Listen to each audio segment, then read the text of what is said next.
O futuro ministro-chefe da Casa Civil, Onyx Lorenzoni, disse que o governo do presidente eleito Jair Bolsonaro vai ter 22 ministérios. Ele confirmou ainda que o Ministério do Trabalho vai deixar de existir. Nós vamos conversar agora ao vivo com a Andréa Sadi, que hoje está aqui em São Paulo. Oi, Andréa, boa tarde para você. Já teve idas e vindas essa história do fim do Ministério do Trabalho. Então, de fato, agora vai terminar mesmo? Oi, Sandra, boa tarde para você, boa tarde a todos. O Ministério vai, mas não as suas funções, porque elas serão incorporadas a outras 3 pastas. As pastas da Justiça, da Cidadania e também a pasta da Economia. Essas informações foram confirmadas hoje pelo futuro ministro da Casa Civil, Onyx Lorenzoni, em uma entrevista para a Rádio Gaúcha, que é do grupo RBS. Vamos ouvir o que ele diz. Uma parte vai ficar com o ministro Moro, que é aquela parte da concessão de carta sindical, né? Vamos dizer que é a face mais visível, e que vocês, por inúmeras vezes, a imprensa brasileira registrou os problemas que ocorriam ali naquela pasta, né? De desvios, de problemas graves de corrupção. A outra parte, aquela que trata de políticas ligadas aí a emprego, vai ficar uma parte dela na economia, e a outra parte vai ficar na cidadania. Bom, Sandra, como você disse aí no estúdio, de fato, essa pasta já teve, o destino dessa pasta já teve idas e vindas. Bolsonaro chegou a dizer que ia sim extinguir essa pasta, depois recuou ali em 13 de novembro, disse que ia manter o status de ministério e hoje, por fim, o Onyx Lorenzoni confirmou que ela não vai existir no futuro governo do presidente eleito. Para essa semana ainda falta definir o futuro ministro ou ministra do Meio Ambiente. E também a partir de amanhã, Bolsonaro ele vai começar a se reunir com as bancadas parlamentares, principalmente da Câmara dos Deputados. Também é uma informação do futuro ministro da Casa Civil. Ele disse que o governo do Bolsonaro ele quer conversar ali, inaugurar uma nova forma de fazer política e que nessa nova fórmula não vai ter troca de cargos, o famoso toma lá, dá cá. Vamos aguardar. Sandra, com você aí no estúdio. Ok, Andréa, muito obrigada pelas suas informações.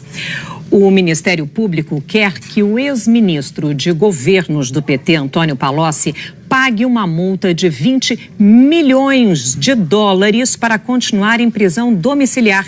Nós vamos agora direto a Curitiba falar com Dulcinea Novaes, que tem as informações. Dulcinea, boa tarde para você.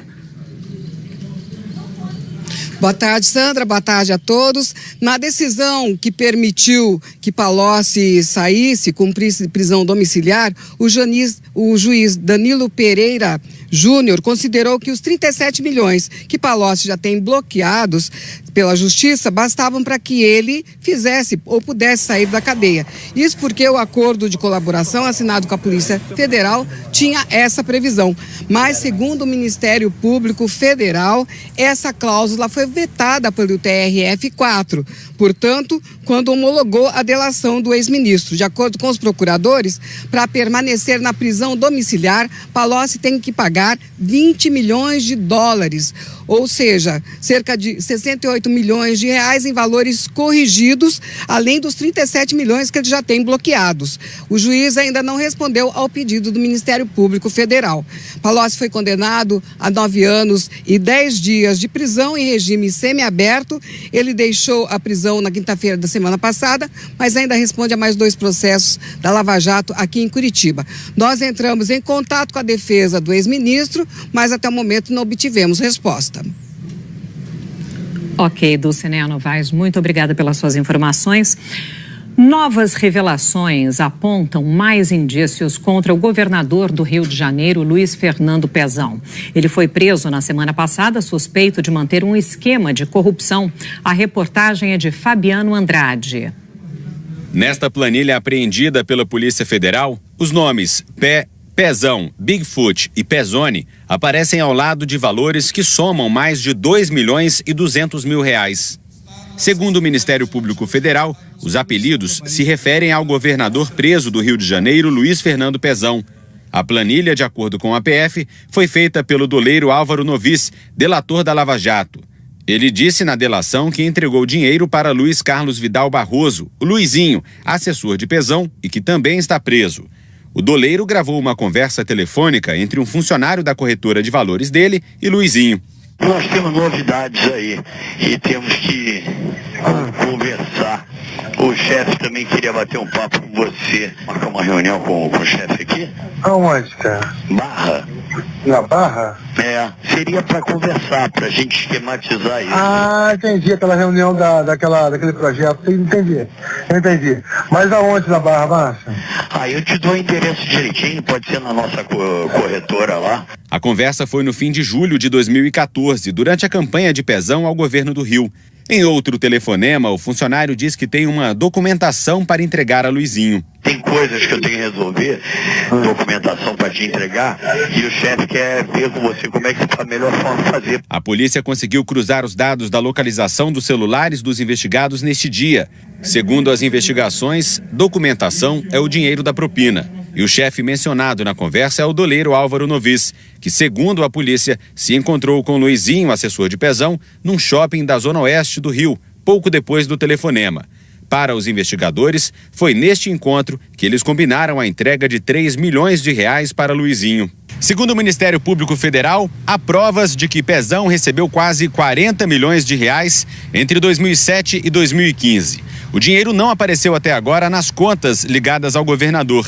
Por isso, os investigadores levantam duas possibilidades. Ou Pezão usa recursos de contas de laranjas ou mantém escondida uma grande quantidade de dinheiro vivo. Pezão foi preso na quinta-feira da semana passada. Ele é acusado de manter o esquema de corrupção do ex-governador Sérgio Cabral, que também está preso. A Polícia Federal disse que vai aprofundar as investigações para descobrir detalhes do envolvimento de Pezão e o destino do dinheiro que ele teria recebido irregularmente. A Polícia Federal teve acesso a vídeos e áudios sobre o esquema de corrupção no sistema prisional de Roraima. A reportagem é de Alexandre Rissaiasso.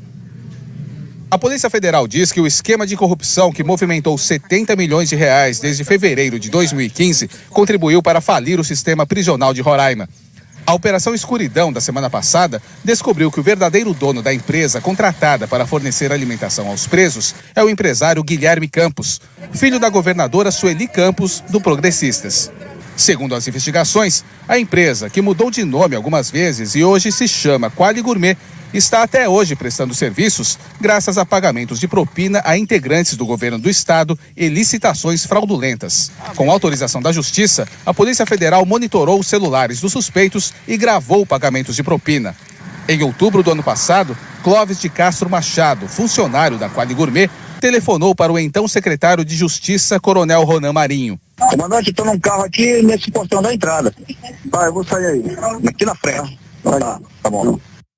O pagamento foi gravado. Ronan Marinho, responsável pelo sistema prisional, saiu do prédio, deu um sinal para Clóvis, que está nesse carro prata.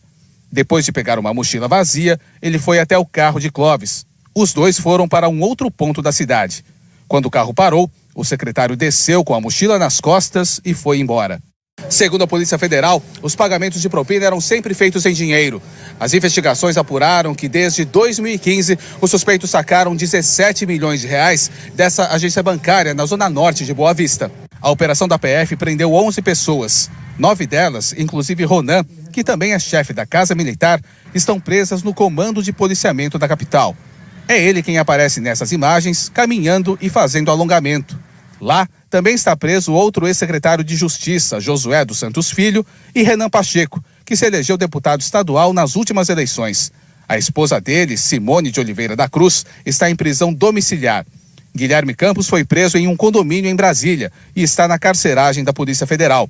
O maior presídio do estado está sob intervenção federal desde a última segunda-feira. Os presos comandavam crimes de dentro da cadeia, como atentados contra prédios públicos, assassinatos e tráfico de drogas. A Quali Gourmet disse que vai demonstrar nos autos que não houve superfaturamento. A defesa de Guilherme Campos disse que ele não está envolvido na organização criminosa. Os advogados de Ronan Marinho e Josué Filho disseram que só vão se pronunciar depois de ter acesso à íntegra da investigação. Nós não conseguimos contato com os advogados de Renan Pacheco e Clóvis Machado. Um incêndio